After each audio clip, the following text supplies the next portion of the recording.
Hi, everybody. I'm John Dunn, and welcome back to the Elation Hour. As you probably noticed, we're back in studio this week for episode 8. This one is in the Tools and Techniques track, and we're going to be discussing House of Worship. Besides being back in studio, unlike our normal series, Matthias Heinrichs will not be joining me today, and instead we'll be joined by Vertical Market Manager Bob Mentele. Hi, Bob. Welcome to the party. Hey, thanks for inviting me. I heard you needed someone better looking, so I came. And the bow tie helps. It does. I tied it this morning, so it's nice and fresh. We have some great guests this week. We're kind of coming at the House of Worship market kind of full circle. We have Griffin McCravy from Church of the Highlands. Hi, Griffin. Hey, how's it going? We have Chris Eguizabal from Afterglow Design. Hi, Chris. Hi, how's it going? And we have Josh Holowiki from E2i Design. Hey, guys. So for you folks that might be joining us that are not so familiar with these gentlemen, I'm going to give them a little time to give a little background, as we normally do, kind of how they got into lighting for House of Worship in particular, a little bit of their path, and we'll go from there. Griffin, why don't we start with you? Hey, yeah, well, it's a pleasure to be on. I really started off kind of in a theatrical background in school. I started actually out in audio, and me and the audio guy about halfway through school were like, I like what you do and you like what I do. So why not swap and, see if we like what each other does more. So that's kind of how I started in lighting, started more of a theatrical background. And it was probably my senior year, I was kind of starting to wonder what path, live entertainment production could take me down. And that was when I started looking at college options and actually ended up at a college here in Alabama called Highlands College. It's a ministry and a school out of Church of the Highlands where I'm on staff at. And I started down a live production track in the college, spent about a year in that program, and then actually ended up coming on full-time with the church. And my original job was as a tech. So I just traveled on the weekends from campus to campus, meeting with our volunteers on the weekend, making sure they were doing well emotionally, spiritually, and then as well as, fixing gear as we went. Fantastic. Chris, how about yourself?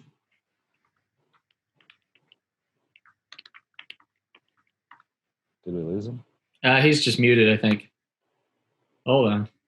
That's my fault. Sorry. There you go. I didn't want to feedback. So my goal was a little different. My goal was to work at Disneyland, honestly. So I went everywhere and did everything I could. Some mentors from Disneyland told me what I had to go through to get a job there, and one of them was work at a volunteer at a church. So I figured, why not? I was already volunteering at a theater, might as well volunteer at a church too, just get double the experience. So I did that, got the requirements needed to get employed by Disney, and then eventually got hired at Disneyland, worked there for a little bit on a bunch of different shows. And essentially what happened is working at Disneyland took me away from what I didn't think was going to be my passion, which was supporting the church and lighting for worship and serving a higher purpose, I guess you could say. I guess the message for me was more important.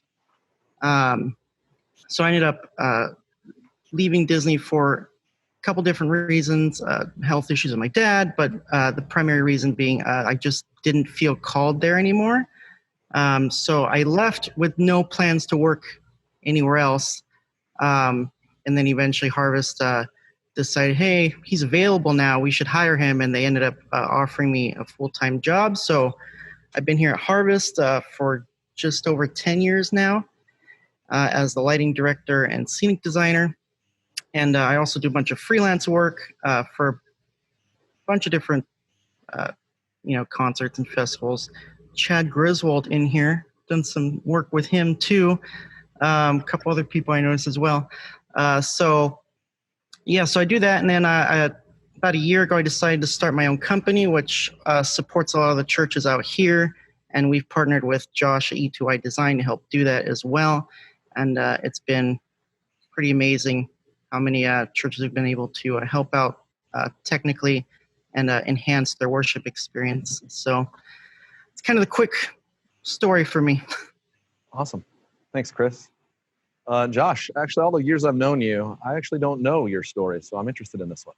Well, it's very sordid, and so, but yeah. So, yeah, quick snap of mine. So I actually got started in House of Worship lighting. I was a volunteer at my home church called Northridge Church. I'm in Michigan, so it's in Plymouth, Michigan, and I started off as a volunteer there. It's so funny because I was volunteering in the college ministry at the time, and had been doing some lighting for a worship band concert, and the pastor's son was one of the singers and stuff in there, and his wife was the creative arts director anyway, and they really liked what I was doing. I was just screwing around, man. I didn't know anything, and but I was like, hey, it looked good. I always had a eye on lighting in the church. We did a lot of big Christmas productions growing up and everything, and I always loved all the lighting. They used to rent in telebeams and stuff like that. I was like, oh, that's cool. Yeah.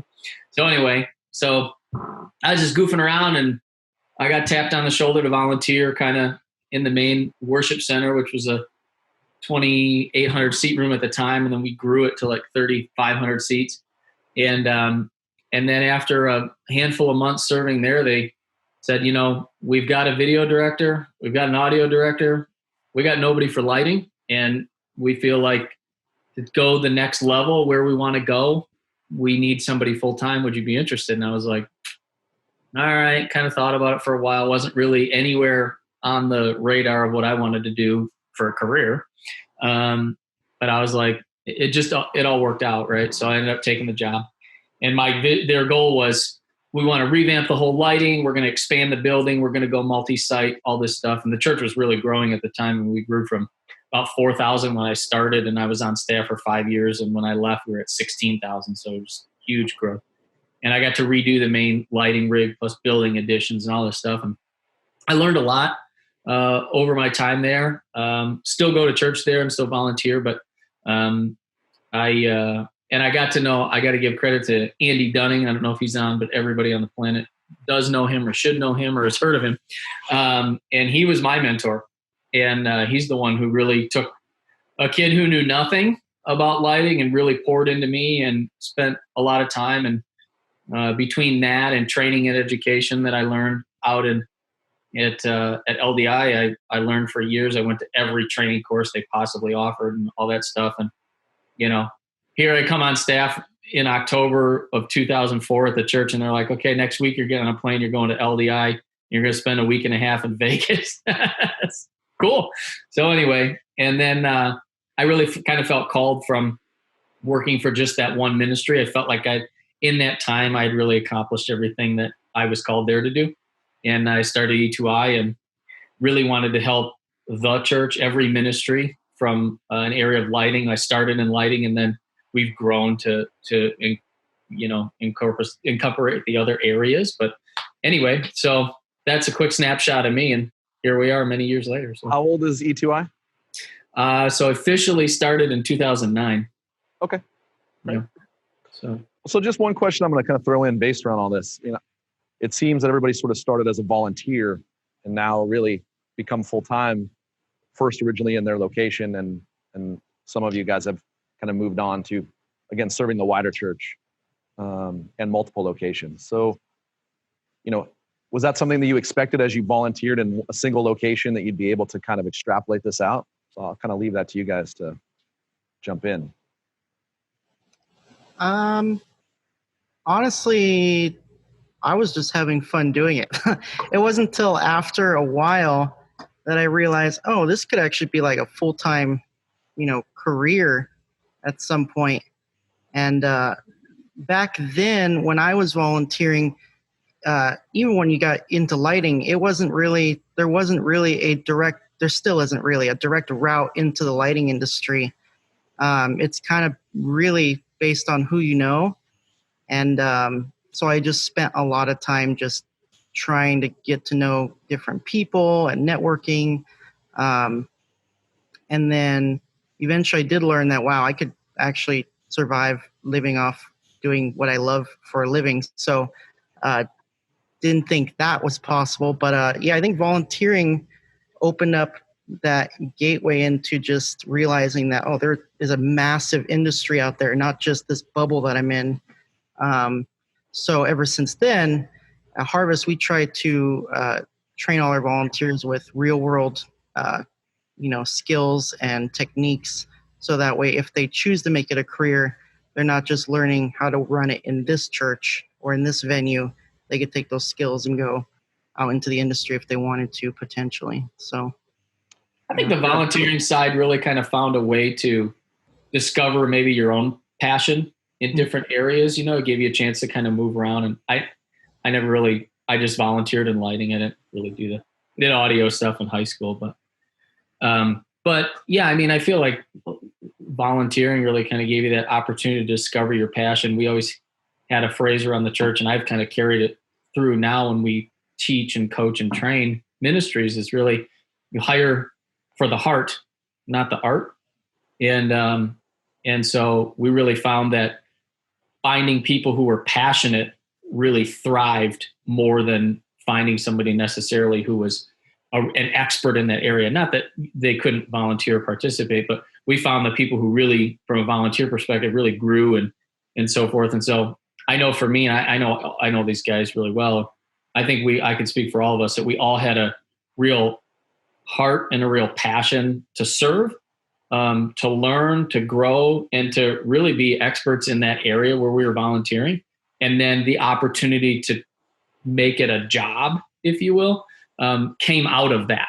I don't think any one of us said, I want to be the lighting director for this church. I mean, I think you probably heard that, but I would say that volunteering phase kind of really helped us discover who we were and what we were passionate about, and really opened us up to be seen by leadership in the organization to say, you've got a passion and we can work with that. I mean, like I said, when I got hired, I shouldn't have been hired for what I was doing because I didn't know enough, right? But I had the heart and the passion to learn and willing to grow in that way. I think that's an element that's really important, especially when you're getting into house of worship and in any of the technical arts areas, right?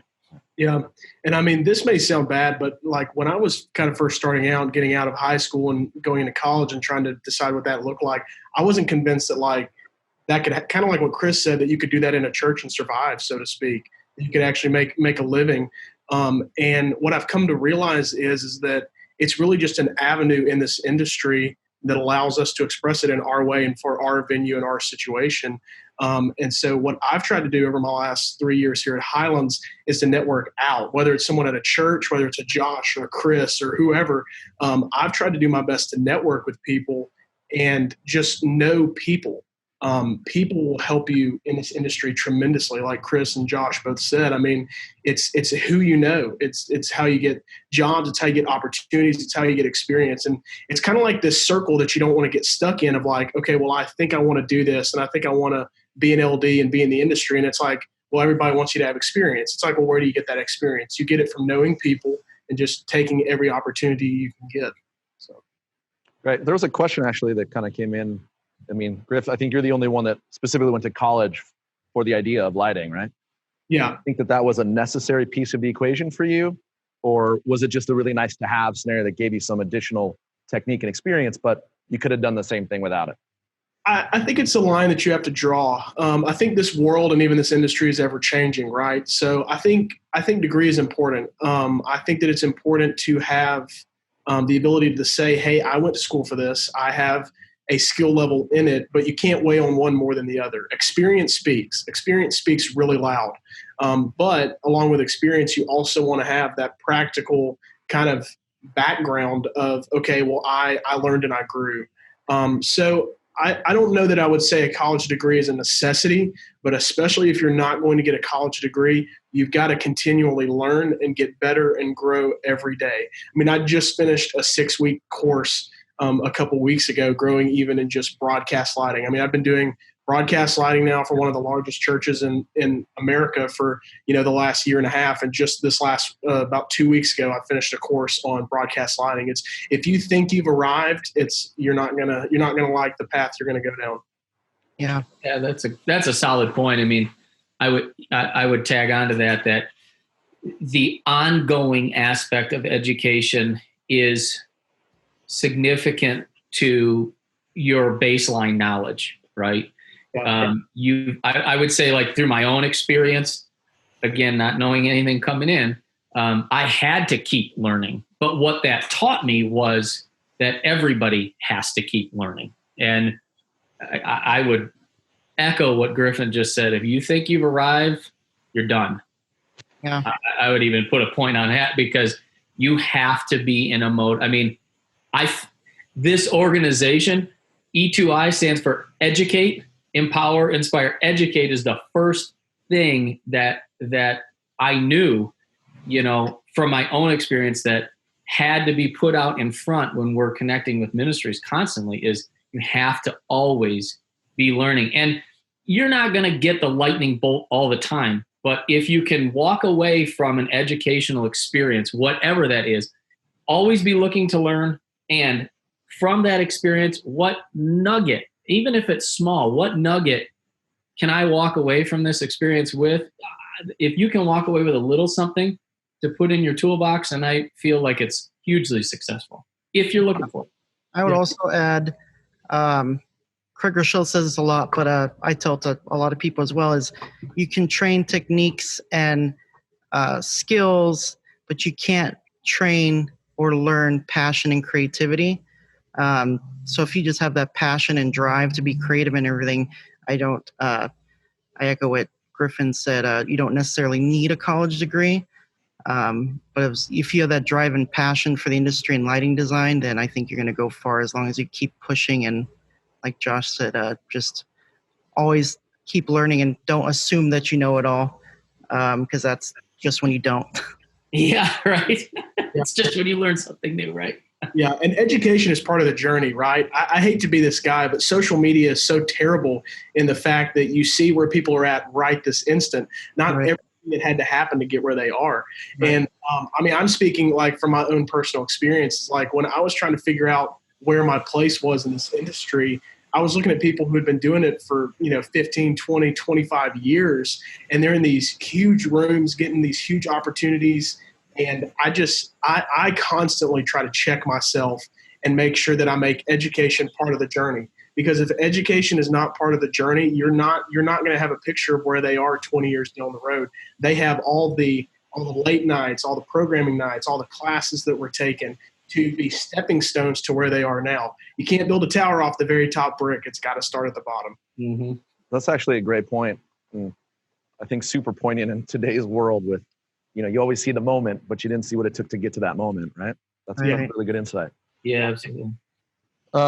So Griff, you kind of brought us into something. You just finished a class on broadcast lighting. You've been doing broadcast lighting for Church of the Highlands for the last year. Obviously, with the global pandemic and all of us not being able to gather in the normal way that we all have and worship together, broadcast streaming has even more so become, such a huge priority. Really shifted up the list, even if it was already on the list, right? So let's kind of talk about that, and we want to look at overall how those live experience and broadcast balance. But let's look how you guys are kind of adjusted in this time frame to broadcast streaming design and what may have shifted. Griff, why don't you start? Yeah. So we are about 15 weeks into broadcast. We actually just opened our auditorium last week to a reservation system. We're running about 20% attendance. We still actually have really baseline or still slightly increasing cases here, so we're just being extra cautious as we start back. But kind of as we've stepped into this world, one of the biggest things that I've gone back and retrained myself on is, what the camera sees. You can do two things with a camera. You can use a camera to show something, and you can use a camera to hide something. So, like using your black spaces, using dark areas of the stage to hide things that you don't want to have seen. And it'll also help create depth, with different people on stage. And so we've just really tried to, me and the video director, we actually sat down really when it first kind of started and even rearranged the stage, rearranged where some people were. I actually redid a little bit of lighting. We actually did about, everybody thought we were crazy, but like 2 or 3 weeks into quarantine, we all kind of broke out, legally speaking, and came up to the church and did a stage change just because what we had before, we've always been, and we've always had an online presence for several years. We have an online campus that, is live for our 3 morning services. But even in that world of already being live, we just kind of, the first couple of weeks that there was literally no one in the room, we just weren't happy with the product. It was very flat. There wasn't a lot of dimension to it. And so we actually came in, and in some cases it requires just rolling up your sleeves and doing the dirty work and actually physically making some changes. So we actually, moved some things around on stage, maybe moved things closer to the camera, further away from the camera, just to create a better experience, for the lens, so to speak. Interesting. Yeah, that's an important piece too, I think, in creating a broadcast environment. Again, I think just speaking from my own experience in this, you're in a live space. That's kind of the focus. That's sort of the priority, if you will, of the overall live experience. And we want to have a great live experience.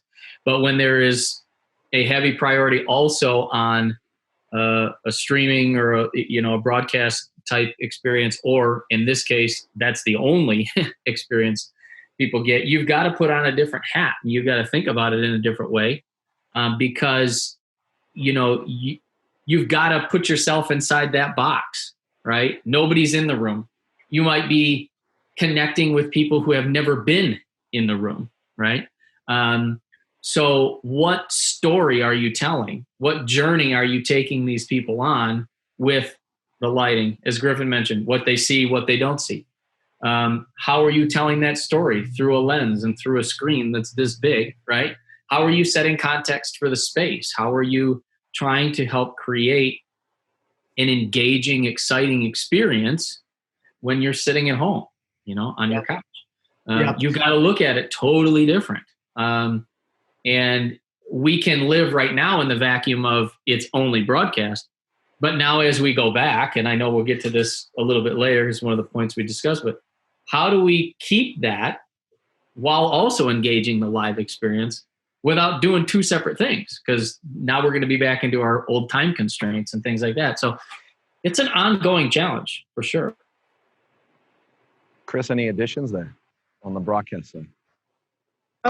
We've been trying a little more getting people on the campus. So we've been doing a lot of drive-in services. We'll rent LED walls and all that kind of stuff.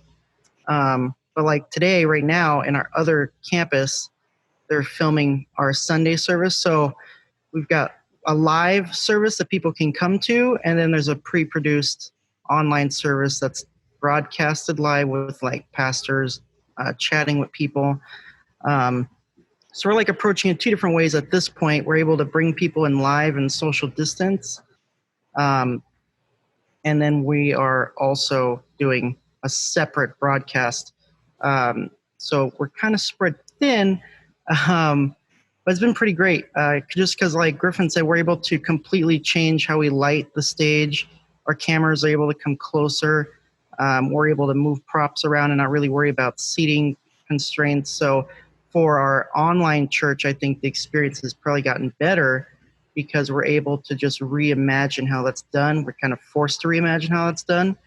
And I think that's a good thing for churches to do, is just think of new creative ways to reach your online church, not just this is how we've always done it, so we're going to keep doing it. Don't be afraid to break those molds and try new things. So that's what I would do. Yeah, that's a great point to make. We kind of went through the same thing. The first couple of weeks of it, we were doing kind of the same setups, the same camera packages we'd always done. And we finally all sat down one day and we were like, can we be different? And so it's just a simple question to ask your leadership. Never question the vision, never question the destination that you're trying to reach, but always question the way to do it, because there may be a better or a different or a new way to do it.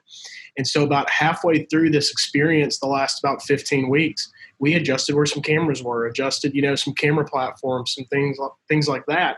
And what was so refreshing about this experience is, as horrible as it's been, it's allowed us to kind of go back to square one and look at everything from a new light. In a recent staff meeting, we normally have a monthly staff meeting, and we've had them a little more regularly right now just because of how fast and often things are changing. But one thing Pastor Chris, my pastor here at Highlands, one thing he told us about 2 weeks ago was, guys, let's rebuild Highlands. Let's not reopen Highlands. Let's rebuild Highlands from the ground up. And I mean, that goes even outside of the walls of production, with everything you do in a house of worship. Let's rebuild. Let's relaunch. Let's not just reopen. Let's make things better than they were. Yeah, that was a question I was going to kind of bring up or ask. Is a lot of these houses of worship that I've talked to over the past month, this is a fundamental change, not just today, but in the future, because they're now looking at this as a two-pronged approach of how to reach their congregation and, kind of reinventing themselves overall, because they're able to now reach people that they weren't able to reach maybe as effectively earlier because they weren't focusing on broadcast. But yeah, that's an interesting that you brought that up. So it's good to hear. Well, one of the good points about that, quite honestly, is I think a lot of ministries have done the online church or streaming or pick a name as an afterthought. We've got the live experience. It is what it is. And we're capturing it on camera and shooting it out there, and people can watch it. They can't watch it. I don't mean to say that we don't care, but from some of the quality of what's been putting out there, it's kind of been like, we don't care. So the opportunity here has honestly forced everybody to go, well, what are we producing here? What are people seeing? How are we presenting ourselves in a way that's going to keep folks engaged? We now really need to put some energy behind this. I hope that carries forward. One of the things that I'm always coaching with ministries when it comes to an online experience is it can't be an afterthought. This may be the first chance that someone you're trying to reach is having to connect with you. And if visually they're not excited about what they see, you'll lose them before they even hear what you have to say, right? So if your quality, if your lighting doesn't look good, you can spend $1 million on video equipment. If you spend 10 grand on lighting, I'll tell you what the video is going to look like. So it'll look like you're standing there with a flip phone. So, you got to focus on these areas, but you got to get the quality out there that is presenting who you are as an organization properly to people who are just clicking through, right? I mean, quite honestly, there's a lot of ministries and there's a lot of competition when it comes to video broadcasts, and and I don't mean among ministries, but I mean, there's a competition of quality, right? It's a 4K video that gets shot on an iPhone that gets 10 million hits on YouTube. That's the competition. That's the quality expectation that people have. And if they're logging into your ministry and it doesn't match what the consumer is expecting, So I think this has forced people to take another look at how they're presenting the organization as well, which is good. Now, how do we keep it rolling forward? That'll be the next question, right? Interesting. That sort of touches back on Griffin's comment with Instagram. It's that moment that you're all seeing, right? The engagement and instantaneous, attraction to what you're experiencing. Obviously from what you guys just said, so Chris, you've kind of kept it separate. You have this drive-in live experience. You have this broadcast. Griffin, you're kind of mixing the two right now, or just starting to over the last couple of weeks. And Josh, you deal with a lot of different clients doing a lot of different things. So kind of a good transition to how you're going to currently balancing that. I mean, if you look at other verticals in the industry, the entertainment lighting side, for say like Bonnaroo or any of these live festivals, they have a TV lighting designer, like lighting for broadcast, and then they have their entertainment, right? You guys obviously going to be both. So how are you guys kind of going to approach this balance from a more of a technique perspective or a, application design side? Chris? Man, And you're going to keep them separate for yourself, or are you going to try to keep them as separate as you can, or are you going to kind of keep two pathways to reach your audience, or are you going to try to? Right now, the leadership would like to pre-produce the online services just because the quality, they feel they could keep the quality up to what it is right now, because we're not having to focus on both at the same time. They're two separate days of shooting, essentially. Sunday live service will happen on Sundays, but the Sunday online service will be shot earlier in the week and produced the rest of the week. They both happen in the same venues, so that's why the lighting system needs to be very versatile. So having fixtures that are both really good for lighting for TV, but also really good at, changing and getting really intimate and moody for the in-house congregation. Also finding that balance in color temperature for TV, where it's not too blue for the audience to be like, wow, they look really cold and like pale. But also on camera, they don't look like super tan and yellow. So finding that balance. We just recently re-gelled a lot of our fixtures because we don't have like moving lights for key lights, and a lot of our worship positions we do for the pastor, but worship is broadcasted live too, so that's going to look as good as possible. So we had to cool down the temperature than it would normally be for the in-house congregation, just because on camera it's all amplified more. So those are just some of the techniques that we've been doing to help balance the two mediums reading. Great. Griff? Yeah, that's interesting that Chris brought up pre-production. We have moved to more of a pre-production type setup, especially with a lot of our midweek services. We have student events, and we call them First Wednesdays, just Wednesday night worship services. And so what we're trying to figure out is where do we strike the balance, kind of as Chris spoke on, of creating a live environment that is, excellent for a person in the room, as well as excellent for a video product, as well as, kind of sprinkling some of those pre-produced things in there. So we're going to be taking a look at kind of how we do what we would just call specials, just, different moments during a worship service that'll kind of add something to it. Can we look at maybe a higher quality produced special where we spent, 10 hours during the week? It all happens in the same room like Chris. So again, we try to have a pretty versatile rig, but so that we can kind of move some things around throughout the week and pre-produce some items that even once, let's say it's October, for example, when we're all back to 100% capacity, we still have some of those items in a service that are allowing people to kind of go on a journey throughout the service. And then as far as things like front light go, I have a full moving head LED front wash. It's the Encore wash and the Encore Performance. And so we've been using those a lot to kind of dial in different moments and different looks, and even be able to give us different color temperatures if we're trying to achieve something different for a different part of a service.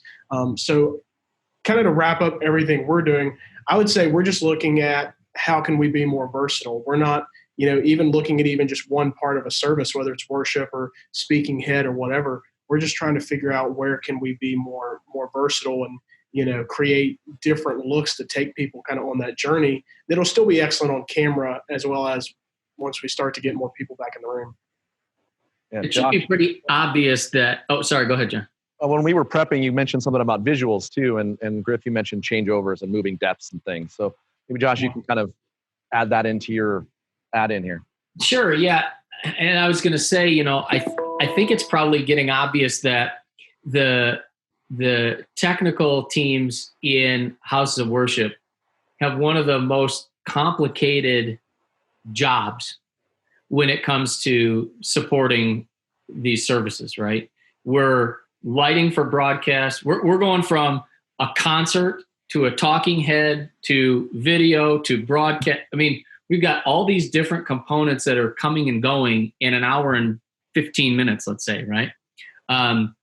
We've got a lot coming at us all the time, right? And so there's a lot of challenges in keeping it fresh and keeping it exciting, but also being able to facilitate this, right? And one of the visual, John, one of the things we were talking about was visual impact, right? How do we keep exciting visual impact and keep it versatile and keep it fresh as you're trying to do all of these different things,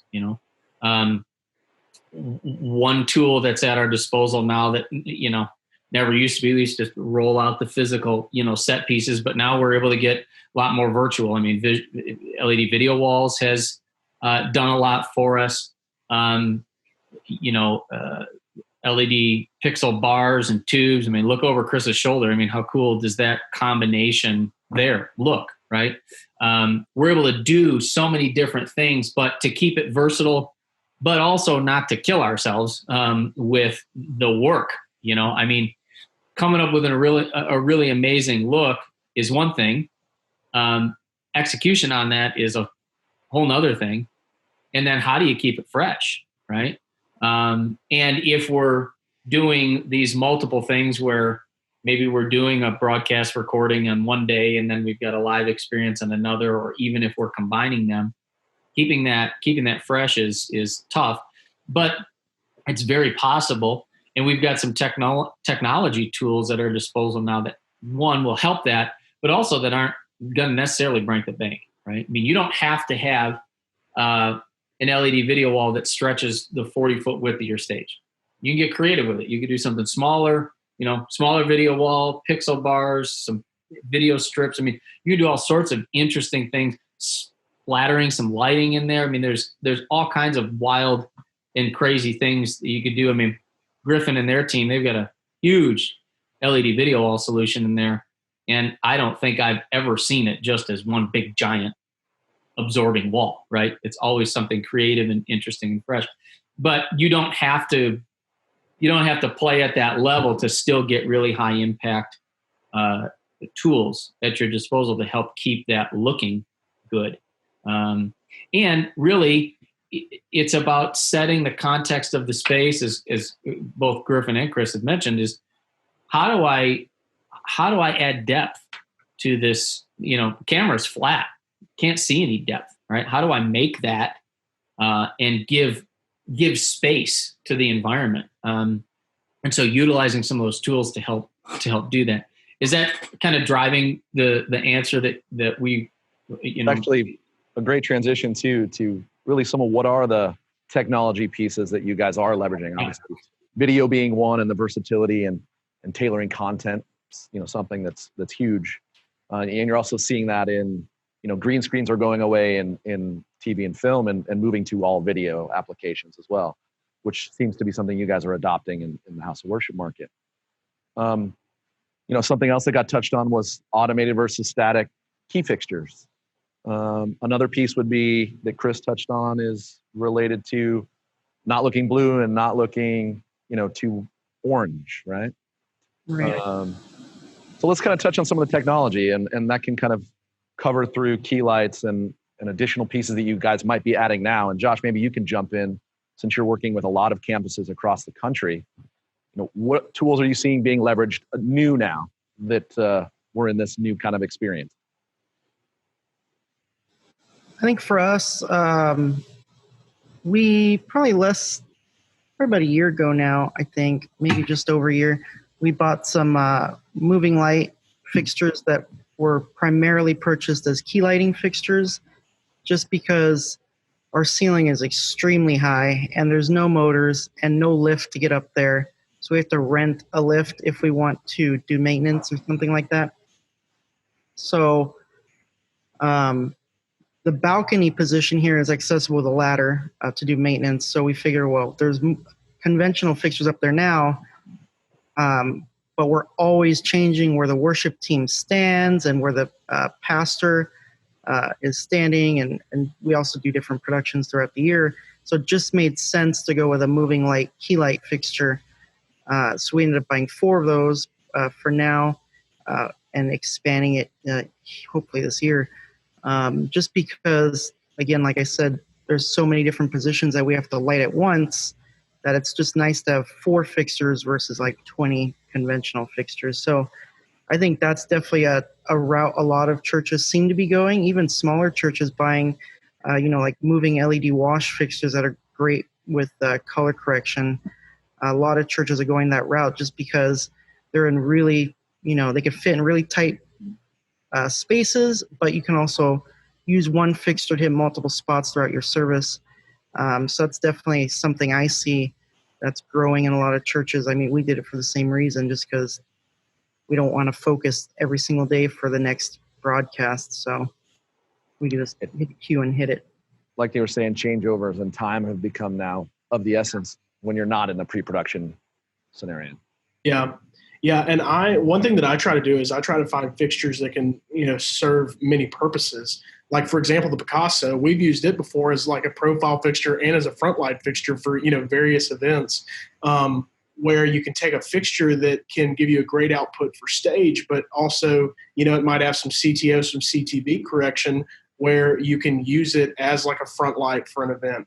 And then you have, less fixture variety that's giving you more options, and you can use it in more situations. Oh, one of my, moving head front lights went down. Oh, well, we used the same thing on stage and we had 2 extra ones for the stage. So just throw that one up, and you're not having to try to make all these adjustments and changes.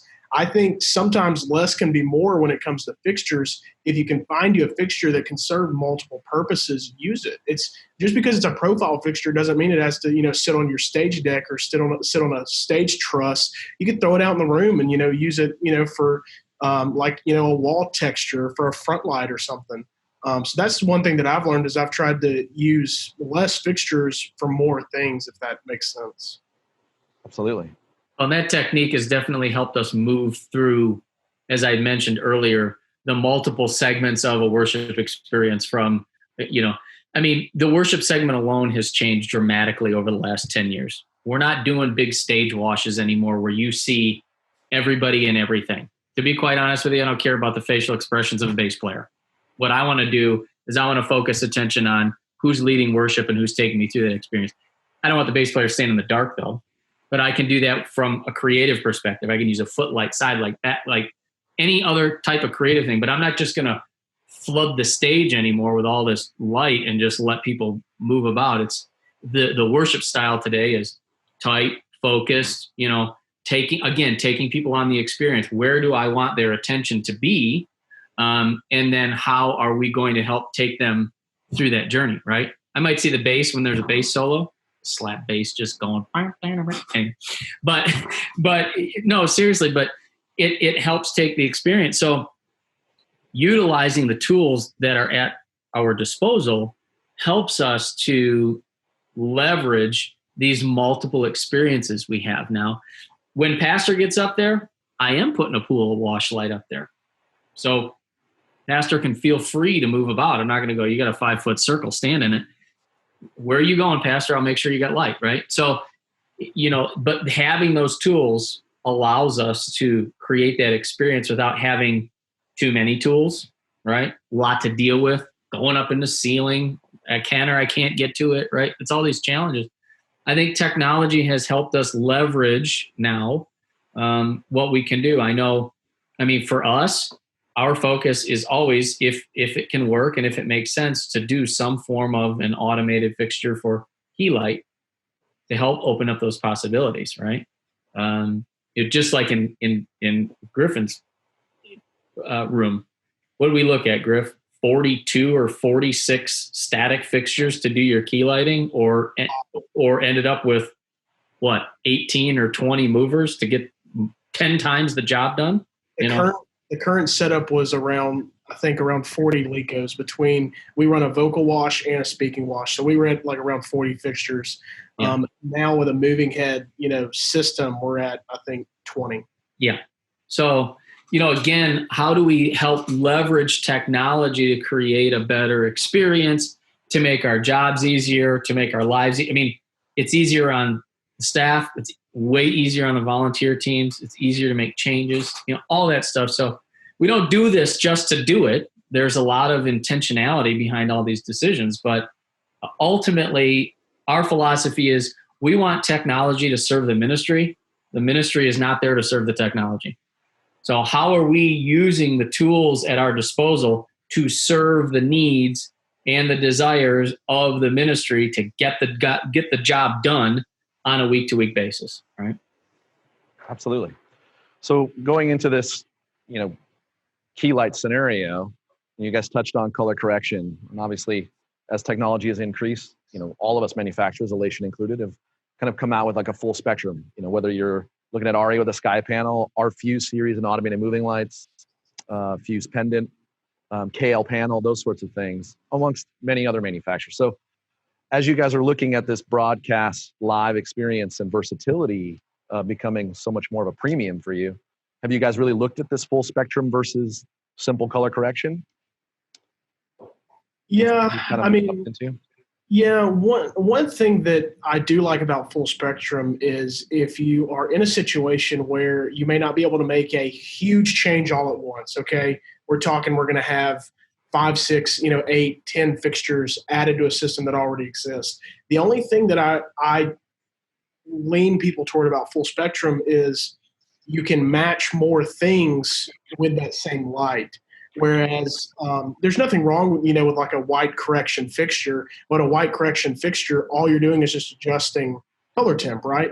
So with a full spectrum, what I do like about it is you can fit more scenarios, solve more problems with a full spectrum. So that's just kind of my 2 cents on it. Josh or Chris may feel different.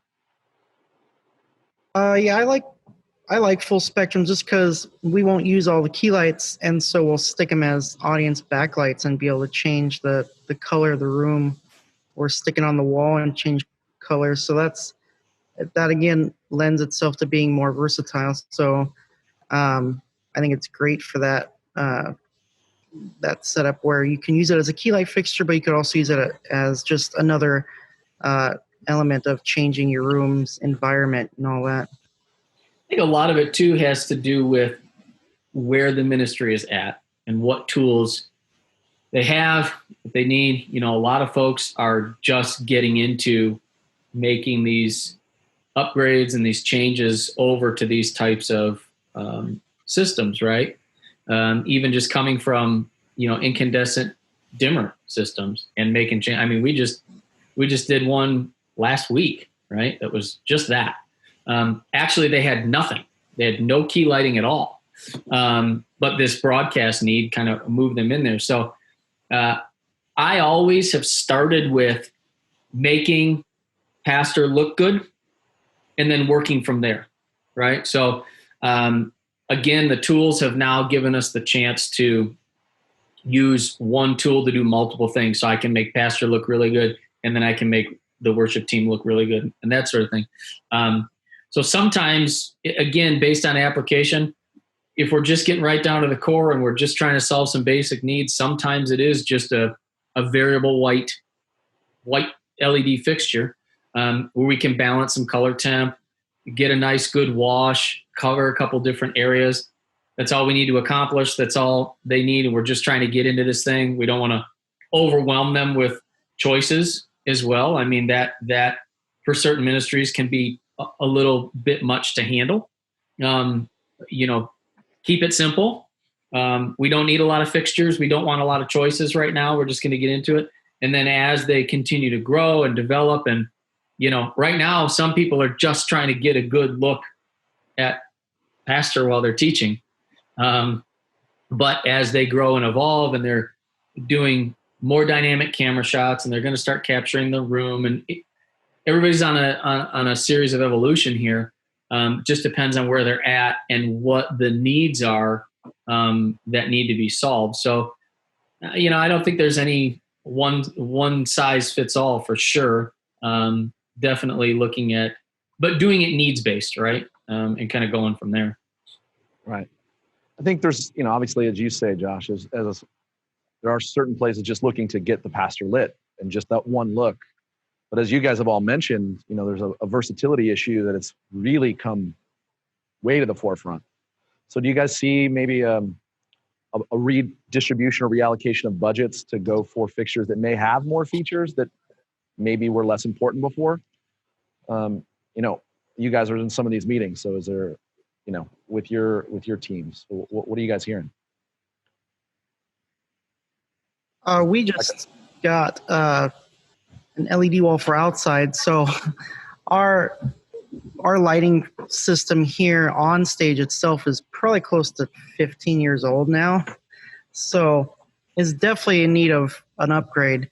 That said, there has been talks about, what route do we go for the current situation.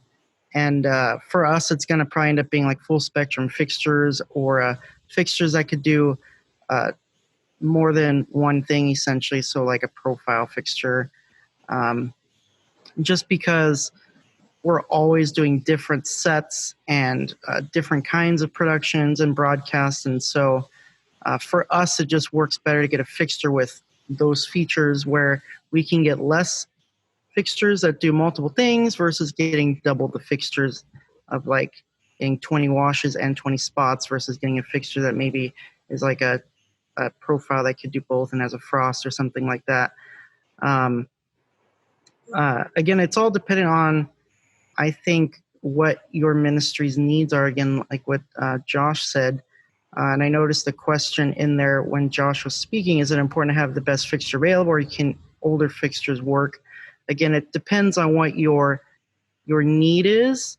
So if you need a key light fixture with good color temperature, your best option might be to get a newer fixture that has that option and like has adjustable color temp, and then from there go on to should it be full spectrum or not, like full color mixing or not.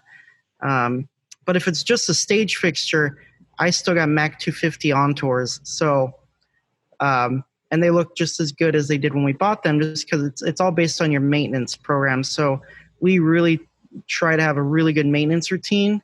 So again, old fixtures work great as long as you're constantly maintaining them.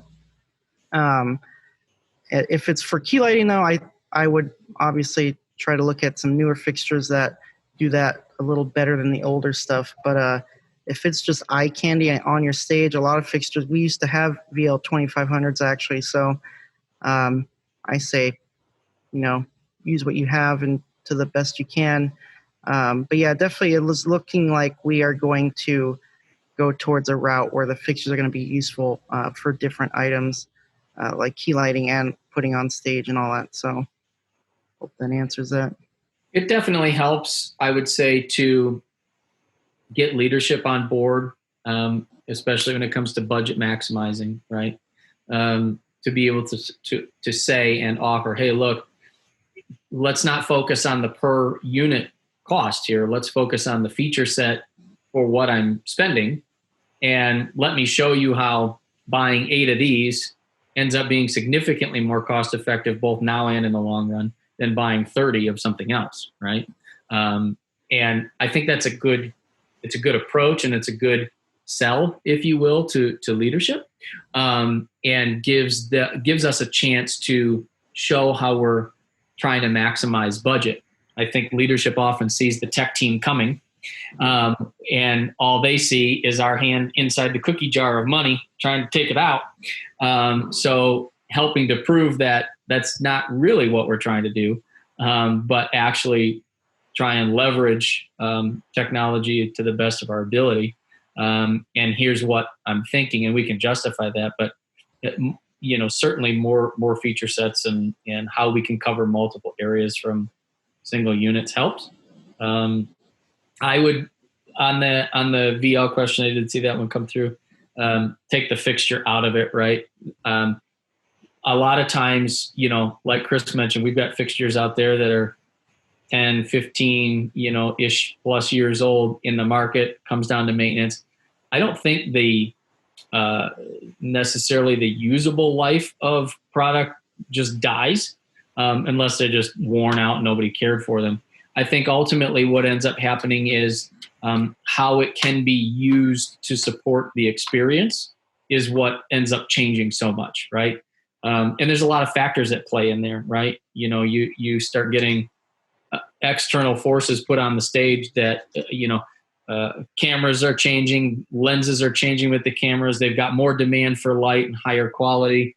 There's other competing factors on the stage, LED video walls, now laser projectors, all those things are producing brighter, stick an LED video wall on the stage and a fixture that 10 years ago looked amazing. Suddenly you're like, what happened to the light, So there's some of those factors at play in consideration of how a fixture can serve. So just because a fixture is older or whatever doesn't necessarily mean that it cannot be used.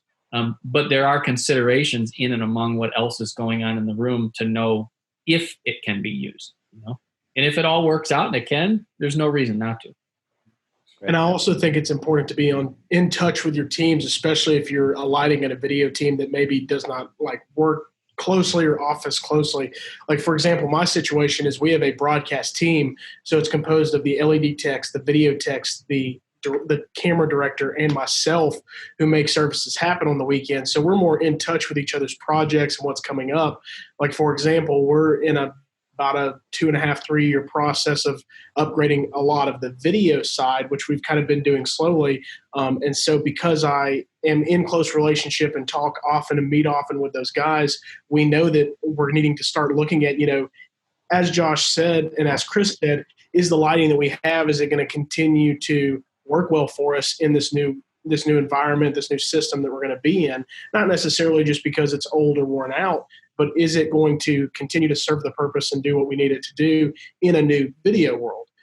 So I think that's just kind of to tie the bow on it. It's also just have great communication with your teams, know kind of what other teams are thinking, where their teams are going, with video walls and cameras and lensing and things like that, just to kind of know and make sure that everybody's on the same page.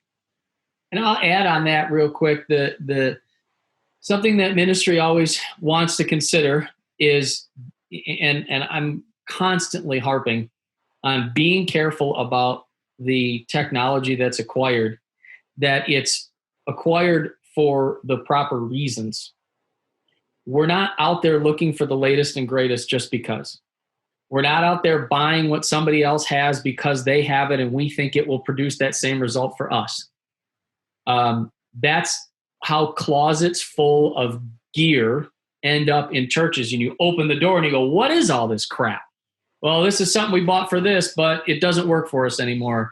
Oh, it's a lot of bad decisions, right? For the most part. Sometimes it's just old and crusty and it's got to go away. But a lot of times there's technology in there that's usable, but was bought for the wrong reason or for the wrong purpose. So it's really important that when making technology upgrade decisions, that it's made very intentional and that it's there to serve a need both now and in the future. So you have to consider, how does this acquisition solve today's problem? We've got a problem today, but how is it going to serve us as a ministry going forward? And as Griffin mentioned, you've got to be having those discussions. Where are we going? Right? And so if all we're trying to do is solve a problem for today, then we're going to end up with a bunch of stuff we can't use tomorrow. So how is it going to serve us now? How is it going to serve us as we go forward? As we buy something, maybe we have to spend a few more bucks on something today because I have to cover today's need, but I also need to get me through as we grow. We want technology to be kind of this nice meandering path as the ministry grows and changes. A ministry that's successful is constantly growing, is constantly changing, and is constantly evolving. We need the technology to go along with it. And that also helps prevent us from getting caught in a corner where we don't have budget to make necessary upgrades because we went this way and now the church is going this way and we've got so much stuff that we have to do to deal with. We don't have the money to do it. So you need to constantly be in consideration of what that technology is and how it's going to serve going forward. It's great to look at, what Highlands is doing or, what Chris is doing. It's great inspiration, but it has to be passed through the filter of who are we as an organization and how is that technology going to help serve us, right? Yeah, and it helps with leadership too. I mean, this might shock people, but we have 5, 10, 15, and 20-year plans laid out for every area of the church, and even including production. And it's not even pigeonholed to just one department, like, for example, production. It's in a broader scale, like Josh just explained, of, okay, where do we think we need to be in 5 years, and how can all the teams of the church get there together and make it one continuous path? Right now as we're, talking, I could pull out the list and tell you in 6 years to the date exactly what the plan is for the main auditorium at our River Chase campus. And you can't get too caught up in the details because the future is ever changing, right? Who could have predicted COVID, for example? But you do need to be prepared and have a plan, and not just talk about it, actually write it down. It's kind of like when you're budgeting money, right? Is if you write it down, you're a lot more, there's a higher chance that you're going to follow it and you're going to go with it if it's written down, if it's documented. And I mean, so we plan out through every department, but, in the area that we're talking about today in production, 5, 10, 15, 20-year plans for the technology that we want to be using, that we think we're going to need, pricing, even manufacturers and companies that can get it to us and things like that. Let's thank you guys for all that. And actually kind of brings us to our last little bit of the conversation. For the sake of time, we'll tie it all together. Budget, specification, making sure you're forward thinking. And let's talk about consoles and programming flow. And we had a question about software that people should learn and leverage, and what that investment in time would look like, right? So let's talk a little bit consoles. And Griff, when we were going through this, you guys went with an MA system for a variety of reasons after a painstaking kind of thing. Chris, obviously you're an Obsidian user amongst everything else. And, Josh, I know that you guys have kind of leveraged almost every manufacturer across multiple brands and functions.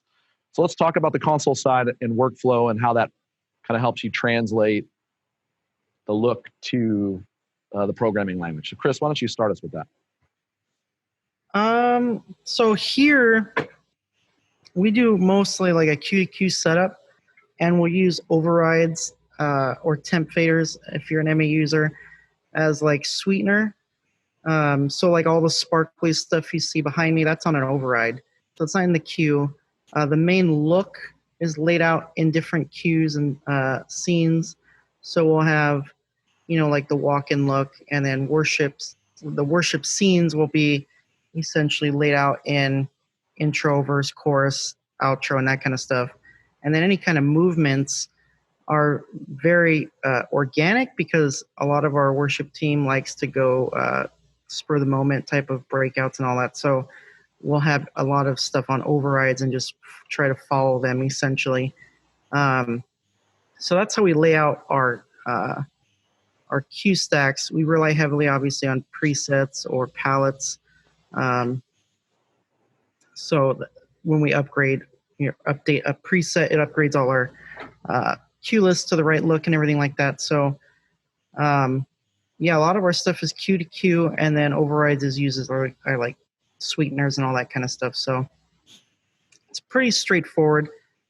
We have the M6 in this room, and then we've got like the NX2s and a couple of our other smaller venues.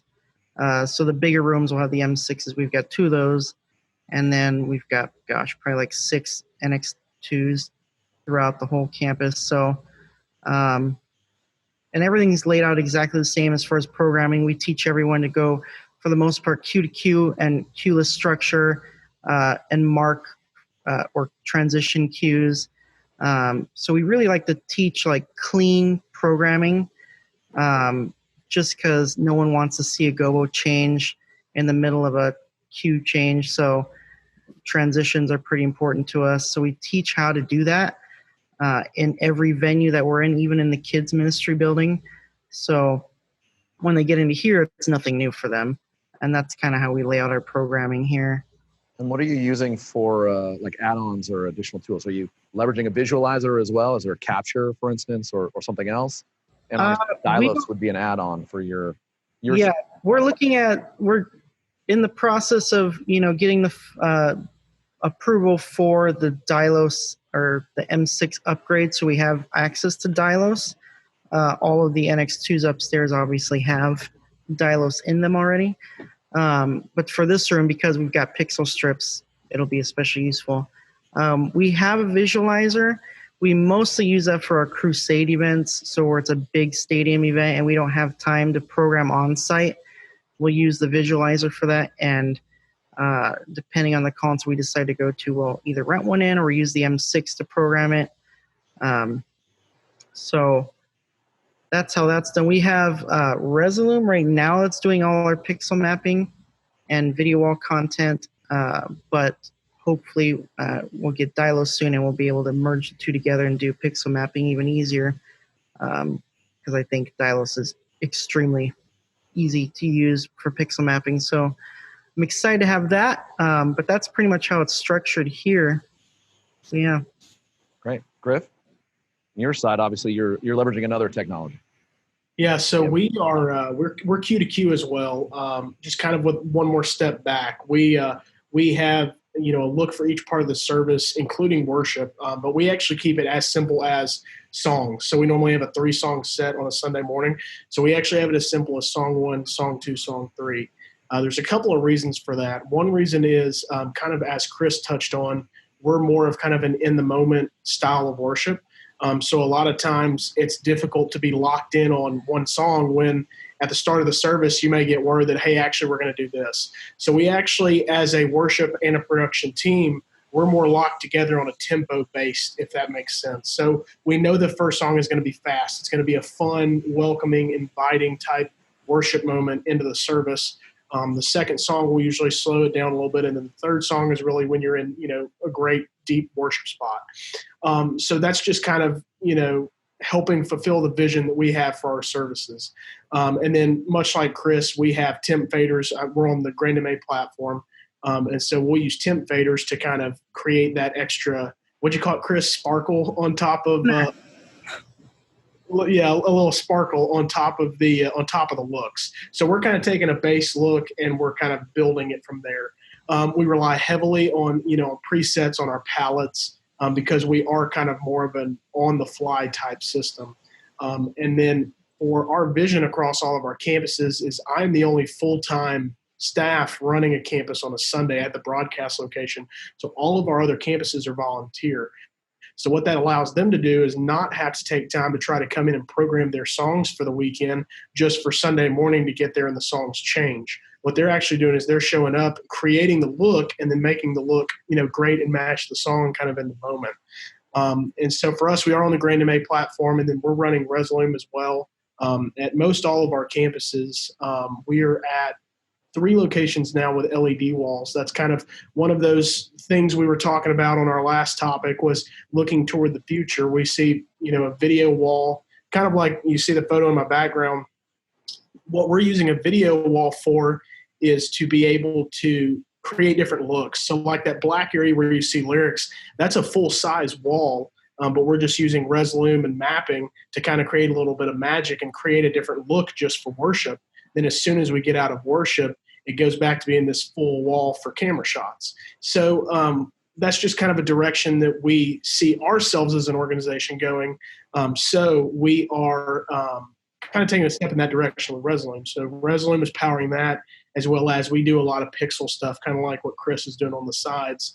We kind of sprinkle that into our rigs and places. So, Josh, as you weigh in, would you mind to kind of touch on maybe how, as Griff mentioned, there's some smaller campuses. Well, what if it's just a single smaller campus, and how do they integrate a control solution that makes it easy for volunteers and those sorts of things? So as you're adding into the rest of it as well, if you don't mind to touch on that.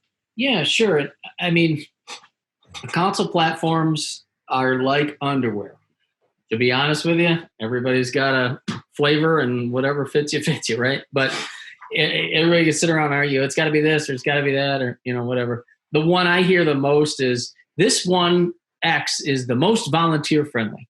Well, it's got nothing to do with the platform. It's got everything to do with how you're being trained on it. I can get a monkey to run an MA3, okay? It's not that difficult. But I know how to train it. So at the end of the day, it's really about what is the right solution for the organization. Again, what fits the needs, right? I hear way too many ministries going, well, so-and-so is using MA3, that's got to be right. Or so-and-so is using Vista, and it's got to be right. Well, that's so-and-so. Have you dug in to figure out why they're doing it or what they're doing? Do you know anything about, right? Like Griffin mentioned earlier, you're only looking at me right now. You don't know how I got here. So the important thing is especially in console decision-making, is to look at how do we serve all the needs. So when I'm looking at a console, this is one of the reasons why I am a sold-out user of the Onyx system. It's incredible. I have one in my basement, and I have one in the theater I volunteer in, and it's the one I just love. So there, I'm putting my stamp on that one if you want. Okay. Thank you. Okay, cool. Okay.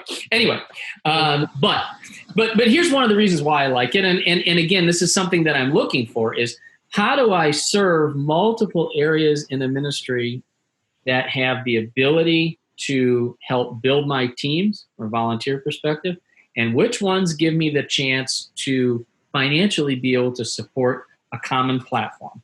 Okay.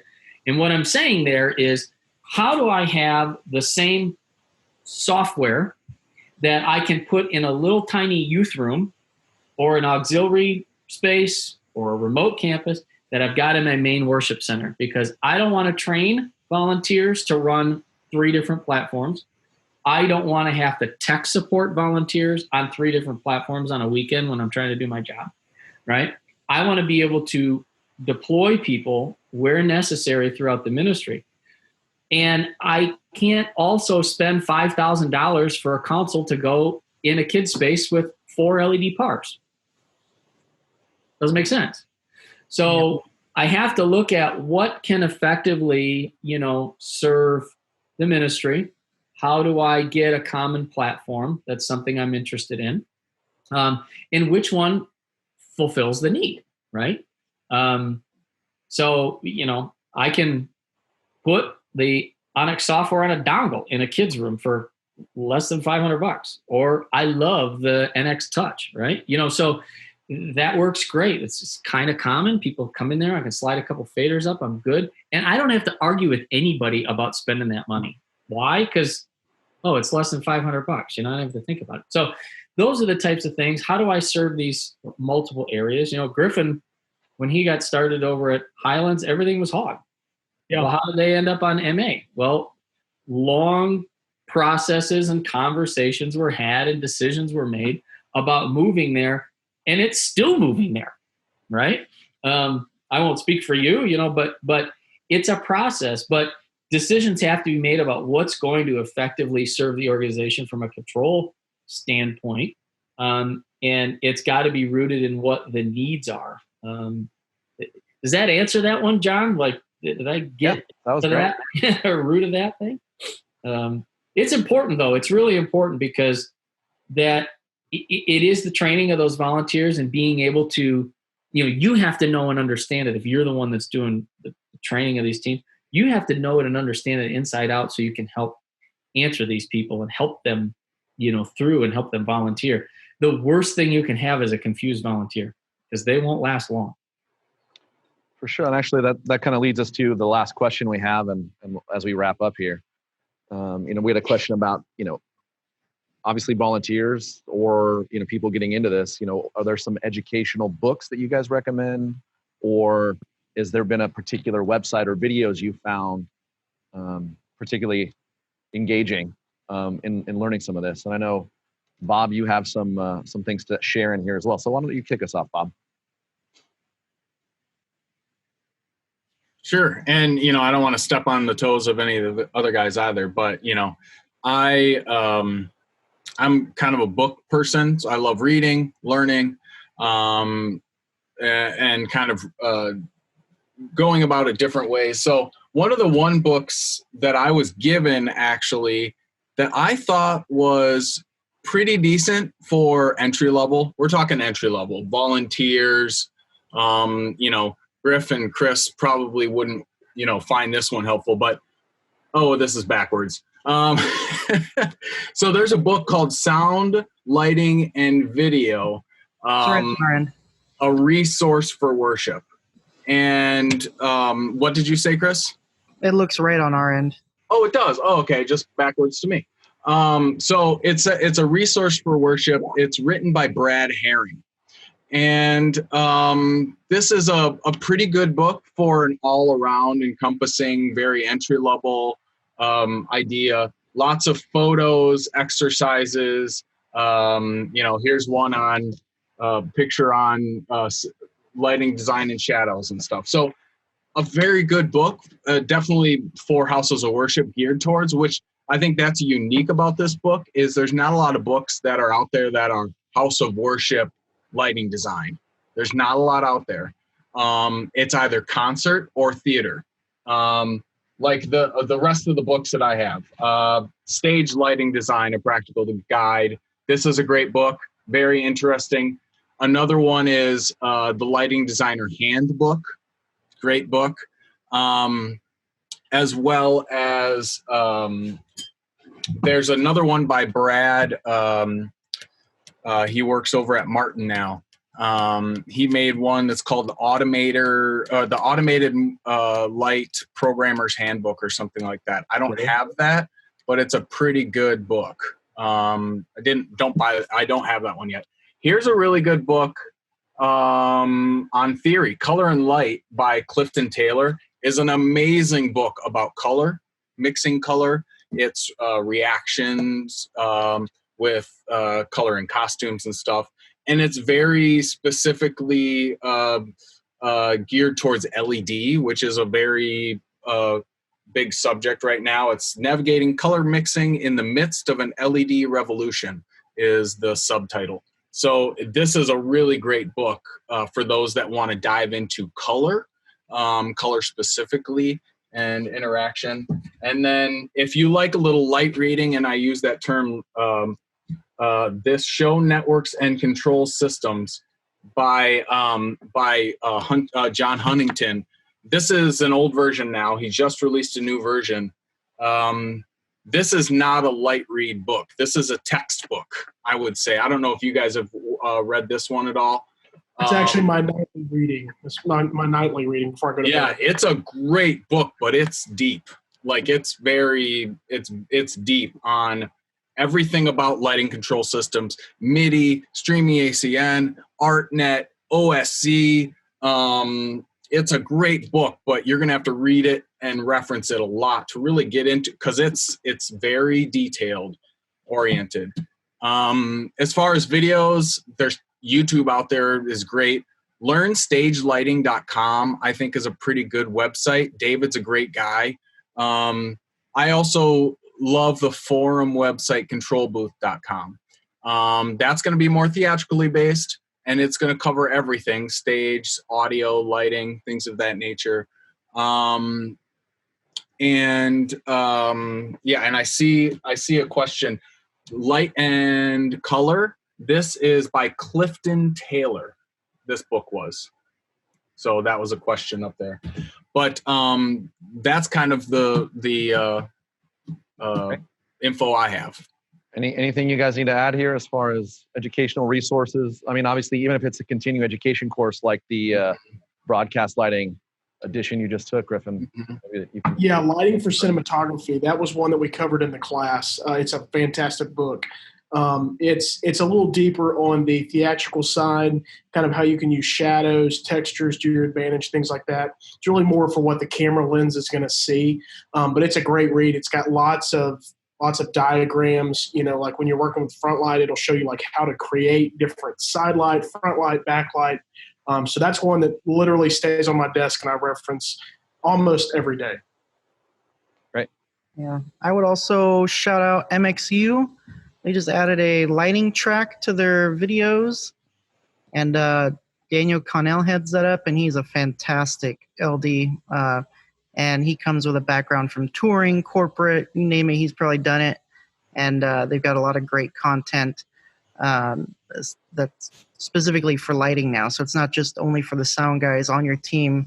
And they teach everything from key lighting to lighting your backdrop or your scenery items. So I think that's a great resource as well, MXU. I'll give a shout out to Chris there. He's been doing product reviews and things like that. And I think it's just as important not only to know and understand techniques, but also know and understand how product features and functionalities can serve in the ministry. And whether you're interested in that specific product or not, it may spark you to have things that you may look for, things that are exciting, and you might go, I wonder if, what I have can do that or whatever. But Chris has been putting out some really great YouTube videos on that, and that's cool. I'm really passionate about, again, education, but And there's a lot of techniques, discussions going on and forums and training and all that stuff. Not a whole lot on the product side, but I think it's as important to know the product as it is the technique of the application. I think you need to have them both, right? Spend time playing with product as well. There are things that goofing around with something can never be written about, right? You need to know and understand the tools that are on the other end of your fingertips to be able to implement and execute on your vision. There's a lot of things that the tools can do, right? A lot of things that fixtures can do and stuff like that. So you really want to know and understand what it can do and how it can perform for you. I always encourage people to, especially in a worship environment, to come in and do some programming in an off time when it has nothing to do with a service or a broadcast or anything like that. Pick your favorite song that's in your, Spotify today and go in and sit down and program to it. Just have some fun, right? It's got nothing to, they're not going to put, the latest Pink song on stage, but go in and have some fun, right? But use that opportunity to explore your creativity. Use that opportunity to explore what the control surface can do for you. Use that opportunity to explore what the fixtures can do for you, the video. I mean, everything that you've got at your disposal. Go in and goof around for an hour or two when there's no pressure to produce a service, when there's no, you can have all the fun you want because nobody's going to see it. But it's really important to spend time expanding your own abilities and just going through your own discovery as well. I find that to be very beneficial. Sometimes some of the coolest things that I've come up with that end up in a service are a result of me just going in and goofing around behind the desk. Yeah, I think that's the biggest thing is people always say, how do I learn this lighting console or whatever? You have to use it. You can't read about it. A lot of the lighting is visual. Lighting is, something that I have a lot of books and I read a lot of books. There are certain things that you have to see it. You have to experiment and actually see it with your own eyes and have the experience yourself, but especially controllers. You gotta get an offline editor and use it. You gotta figure out how to get into the room with the rig if you don't have a visualizer or a previs software, and program and make mistakes and take 10 minutes to record a cue and figure out the button strokes. And that's how you learn it. That's how you learn it. When I was younger learning lighting, I was in here at least once every other day. I have stacks of time-coded cue lists that will never be used in a church service because it's like Bruce Springsteen and all that kind of stuff. But definitely, and then on top of that, adding in that some of the best programmers out there actually came from a church background. I think of like Lauren Daigle's current lighting designer, Parker Genoway. He came through Saddleback. Some of the best tours out there, a lot of their programmers came up from a church background, and a lot of people ask, well, why is that? Well, because you've got a giant lighting system in some of these places, or even just the console. Maybe it's not a crazy lighting system. And you've got access to what some people might only get 8 hours a week in their lab at a college, or maybe a couple hours a day at their high school, and they're with other people. They're not one-on-one with the lighting system. So I think the church production community, a lot of the programmers have the potential to be, some of the best out there because you have access to essentially an endless amount of time to create and constantly hone those skills. And I think the ability to be able to come in here and just sharpen my skills, every now and then, and just come up with new programming techniques and ideas. So definitely take advantage of the console in your venue and just continue to hone it. And then obviously reach out to places like Elation. They might give you a demo console to practice on for a while, or go into their showroom and tinker around. So I think those are obviously fantastic ways to hone your skills and expand your knowledge into the industry as well. Well, it helps make you more of a speedy programmer. Yeah. When you've spent time on your own, as Bob had mentioned, learning keystrokes and things like that. That's all muscle memory, how to access that stuff. But you're just goofing around with, again, the features of the fixtures, the features of the console.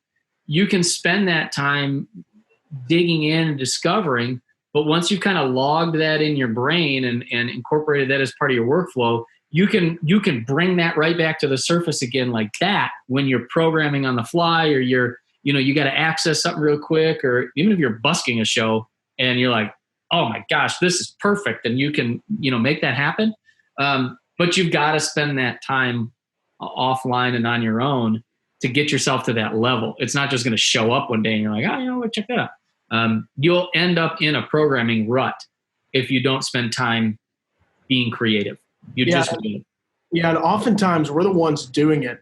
So another great thing you can do is take a step back and watch somebody else do what you do.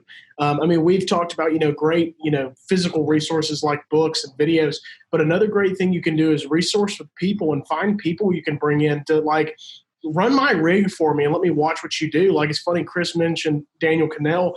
We've brought him in before. He's literally come in to run Highlands events, and I was sitting there at front of house, and I literally gave myself the task of just watching him do what he would do in our space with our gear. And I think that's incredible to not only give yourself a creative break and even a physical break, because often we're so go, go, go, but to also just have to ask yourself why you do something the way you do it after watching somebody else do it the way they would do it. I think that's also a huge tool to use. That's a good point. Yeah. Right. Well, I think we've gone over our time. So thank you guys so much for all this amazing information. And Josh, thank you. Griffin, thank you. Chris, thank you. And thank you guys for putting this on and bringing it together. I think it's really important for the community. So we thank you guys and Elation for making this happen. It's really, really important. Yeah. Thank you so much. Thank you guys. Bob, thanks for joining this week. Hopefully we'll have you again as a guest. Bow tie Bob. Bow tie Bob. Well, that's it. Go take it off now. For us here at the Elation Hour. Thank you guys for spending this last several weeks and now 2 months with us going through some of this stuff. Keep in mind, you can go back and reference these. Are all recorded. You can go back and reference these and kind of get touched up.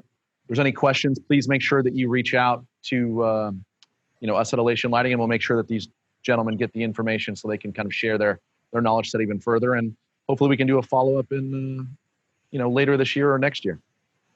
Wonderful. For us at Elation, thank you for joining us in the Elation Hour, and we'll see you guys again soon.